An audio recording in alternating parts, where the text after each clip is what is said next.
9वीं, ये 9वीं को है। शहरों के अंदर जो ऑप्शनल सब्जेक्ट है उसके अंदर ये किताब चलती है। इसके अंदर मैक्सिमम गाइडेंस है, जो बच्चों को हफ्ते में 2 पीरियड या 1 पीरियड जो आता है उसके अंदर ये गाइडेंस किया जाता है।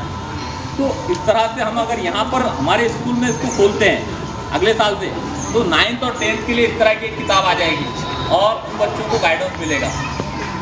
मुख्तलिफ किस्म के यहाँ पर मेरे पास में कई ऐसे वेबसाइट्स हैं, कई ऐसी संस्थाएं हैं, कौन से डिग्री के बाद में क्या हम हासिल करें, कहाँ पढ़ने को जाए, ये सारा मार्गदर्शन मेरे पास में है।